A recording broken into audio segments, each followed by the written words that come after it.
Sa gitnang silangan, sa mga sandaling ito, nagsimula ang isang hindi pangkaraniwang malawakang paggalaw ng mga tropa at hindi lang ito mga Amerikano. Samantala, pumasok sa Indian Ocean ang Carrier Strike Group ng United States Navy na pinangungunahan ng Abraham Lincoln sa zone ng Central Command ng Estados Unidos. Ibig sabihin nito, ang Carrier Strike Group na ito ay nasa baybayin na ng Iran at nakatutok na sa kanila ang mga misil. Iniulat din na may 2 Carrier Strike Group ng United States Navy ang papasok sa lugar at may dagdag na anti-missile defense systems mula CAAT sa rehiyon. Ipinapakita nitong malapit na ang bagong pag-atake sa Iran at galing din ito sa kabilang panig. Biglang nagsimula ang Rusya sa agarang pag-withdraw ng kanilang mga tropa mula sa paliparan ng Kamishli sa hilagang silangan ng Syria na maaaring magtapos sa kanilang presensya sa rehiyong ito. May ilang tropa ang inilipat sa Khmeimim sa kanluran, pero karamihan ay tumatakas pabalik sa Rusya. Tatalakayin natin ngayon ang kasalukuyang sitwasyon sa rehiyon sa episode na ito. Ako si Alexi Pichi. Talakayin natin ang paksang ito ng sabay-sabay, pero bago tayo magsimula, hinihiling ko na mag-subscribe kayo sa channel na ito, i-like ang episode na ito at pakisulat ang inyong komento sa ilalim ng video na ito. Malaking tulong ito sa pag-share ng content sa YouTube at lubos akong nagpapasalamat. Mag-subscribe din sa Telegram channel ko. Nasa video description ang link. Doon kami agad naglalathala ng mga napapanahong balita.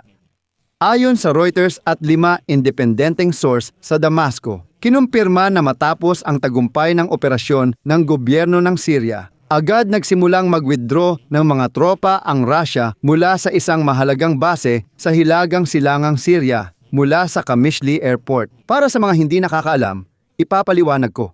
Simula 2019 ang Kamishli ang naging pangunahing himpilan ng Moscow para kontrolin ang mga teritoryo ng mga Kurd at mga oil field. Ngayon, mabilis na ikinakarga ang mabibigat na kagamitan at armas sa transport plane at dinadala sa Khmeimim base. Papunta ito sa kanlurang Syria o pabalik ng Russia. Mahalagang linawin na hindi ito planadong rotasyon, kundi estratehikong pag-atras mula sa bahaging ito ng Syria. Habang inaalis ng Kremlin ang mga tropa mula Syria, kabaligtaran si Donald Trump, nagpapadala siya ng aircraft carrier strike group sa baybayin ng Iran at nagbabanta ng Tomahawk missile sa Tehran. Sa episode na ito, maikli at detalyado nating tatalakayin kung bakit humihina ang impluensya ni Vladimir Putin sa Syria. Paano magalang na hinihiling ng bagong gobyerno ni Bashar sa mga Ruso na umalis? At bakit ngayon pinili ni Trump para maghanda ng atake sa Iran? Bakit tumatakas ang mga Ruso mula Kamishli? Alamin natin ang mga dahilan. 7 taon nang nasa paliparan ng Kamishli sa hilagang silangan ang tropang militar ng Rusya. Naging tagapamagitan sila sa pagitan ng mga Kurd at autoridad sa Damascus at ang mga Ruso ang nagtalaga sa sarili bilang tagapamagitan. Malinaw na kakampi ng Kremlin si Bashar Assad, ngunit kunwari nilang pinipigilan ang labanan ng puwersa ni Assad at ng mga Kurd. Alam mo, sila ang kumokontrol bilang tagapamagitan, dagdag pa ang presensya ng mga sundalong Amerikano sa Syria.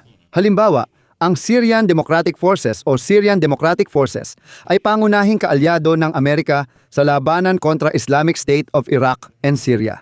Gayunpaman, ilang ulit nang nilimitahan ng Amerika ang suporta sa mga Kurd upang iwasan ang alitan sa Turkey na itinuturing banta ang mga grupong Kurdish. Pagsapit ng 2026, humina na ang impluensya ng Amerika sa autonomiya ng mga Kurd sa Syria, kaya nakatuon na sila sa integrasyon ng mga Kurd sa bagong estadong Syrian. Parang sinasabi nila, hindi na kayo hiwalay na puwersa, kailangan ninyong maging bahagi ng bagong bansa. Bago dumating ang panahong iyon, nanatili pa ring nasa gitnang posisyon ang Rusya sa relasyon ng Damascus at ng mga Kurd. Noong nakaraang taon, nagbago ang sitwasyon. Napalitan si Bashar Assad ni Ahmed Ashra bilang pinuno ng Syria. Sa simula, nangako siya sa Moscow ng pagpapatuloy, ibig sabihin, nangako siya na hindi siya tutol sa pananatili ng presensya ng Rusya sa Syria. Pero bigla, noong Enero 21 sa Damascus, gamit ang di-opisyal na channel, sinabihan ang mga sundalong Ruso sa Kamishli na tapos na ang kanilang tungkulin doon. Bakit kaya? Ngayong buwan, sinakop ng mga tropang pamahalaan ng Syria ang malalaking teritoryong dating hawak ng mga Kurdo. Ngayon, hawak na ng Damascus ang hangganan kaya di na niya kailangan ang pagmamamagitan ng Russia at nakuha na rin niya ang mga teritoryong ito. Magkaibigan na ang bagong pamahalaan ng Syria at Turkey, kaya bakit pa kailangan ang mga Ruso doon? Wala nang kailangang pagmamamagitan. Nawala na rin sa Moscow ang papel bilang tagapamagitan dahil hindi nito naprotektahan ang mga Kurd at hindi rin nakipagkasundo sa Turkey. Sa madaling salita, kaya pinaalis ng mga Syrian ang mga Ruso. Parang sinasabi nila, ipunin nyo na ang gamit nyo at umalis na kayo rito sa Kamishli, layas na. Pansinin ninyo, hindi ganito ikinukwento ng mga propagandista ng Russia mula Kremlin. Tahimik lang ang Russian media dito. Pinalalayas na ang mga Ruso sa Syria pero parang wala lang sa kanila.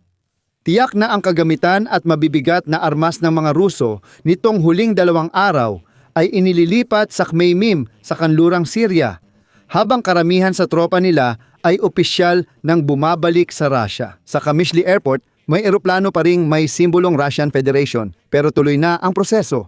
Gusto kong banggitin na noong Disyembre 2025 ayon sa Institute for the Study of War sa Washington, inaasahang babawasan ng Russia ang presensya nila sa hilaga ng Syria dahil ayaw ng Turkey at bagong pamahalaan ng Syria ng dayuhang presensya sa mahahalagang lugar. Ibig sabihin, lahat ng mga Ruso doon ay ginamit lang sila at ngayon ay itinatapon na.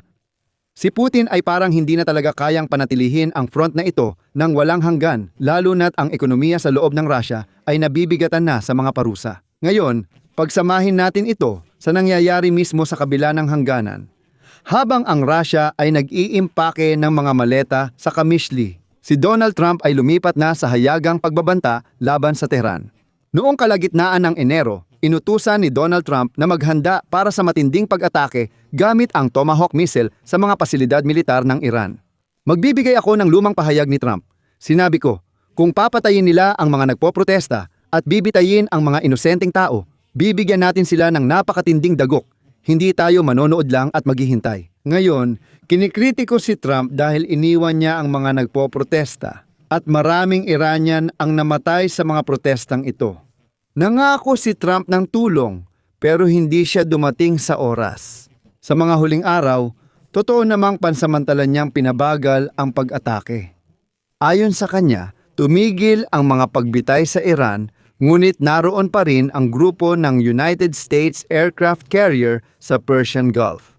Para kay Donald Trump, mukhang target ngayon ang Iran sa 2026 at maaaring makipagkumpetensya sa Greenland. Pero gayunpaman, gusto ni Trump tapusin ang sinimulan niya pa noong unang termino. Ito ay ang ganap na pagsakal sa rehimen ng mga ayatollah. At ang pag-alis ng mga tropang Ruso mula sa Kamishli ay pabor kay Trump dahil hindi na aktibong manlalaro ang Moscow sa lupa sa bahaging iyon ng Syria kung saan nagpapadala ang Iran ng armas para sa Hezbollah.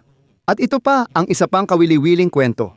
Isa pang dahilan kung bakit matagal na panahon nitong nakaraang buwan, pinikit ng administrasyon ni Donald Trump ang mga mata nila sa ginagawa ng mga puwersa ni Pangulong Ashra ng Syria na itinataboy ang mga Kurdo.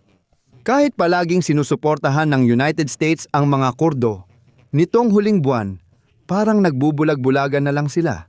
Ganun nga. Ito ang nagpapaliwanag kung bakit dahil kailangan nilang paalisin ang Russia mula sa rehiyong ito, mula sa Kamishli, para maputol ang tulay ng supply ng armas sa Hezbollah. Direkta ang koneksyon dito. Nakikita ni Trump ang kahinaan ng Russia at ang pag-alis nito mula sa mga mahalagang lugar sa gitnang silangan. Para sa kanya, senyalis ito ng pagbagsak ng proteksyon ng Iran sa rehiyon. Pinalalakas ng Estados Unidos ang militar, binibigyan si Donald Trump ng tsansang umatake kahit kailan. Kaya ngayon, nasasaksihan natin ang tinatawag na power vacuum. Umaalis ang Russia, naiiwan ang Iran sa isolation, at nagkakawatak-watak ang kanilang mga proxy forces. At si Trump ay nakahawak pa rin sa pindutan. Kailan niya iyon pipindutin, walang nakakaalam, pero posible niyang pindutin. Sa huli, hindi na nakikialam ang Russia sa Syria.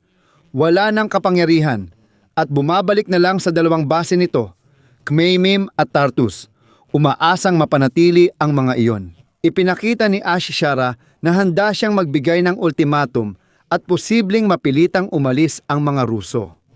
Para sa atin, nangangahulugan ito na ang seguridad sa rehiyon ay nasa desisyon na lang ni Trump laban sa Iran. Hindi na matutulungan ni Putin kung lusubin ni Trump ang Iran. Malamang, mananatili na lang ang Russia sa gilid at panatilihin ang kanilang mga base sa baybayin. Sa Syria, tiyak hindi na sila makikialam. Dahil alam nila na parang nakikisuyo lang sila sa Khmeimim at Tartus. Alam din nila na kapag kumilos sila at sinubukang makialam sa usapin ng Iran, agad silang palalayasin mula sa Syria. Tuluyan na talaga. Kaya masasabi nating opisyal nang natapos ang panahon ng dominasyon ng Russia sa Syria. Dito ko natatapusin mga kaibigan. Kung naging interesante at kapaki-pakinabang sa inyo ang episode na ito, maaari ninyong pasalamatan ang aming trabaho sa pamamagitan ng donasyon o pag-subscribe gamit ang mga link at detalye. Sa video description, nakalagay na suportahan ang channel at pumili ng format na komportable sa inyo. Magpapasalamat ako sa kahit anong suporta mula sa inyo. Hanggang dito na lang, ingatan ninyo ang inyong sarili. Paalam sa lahat.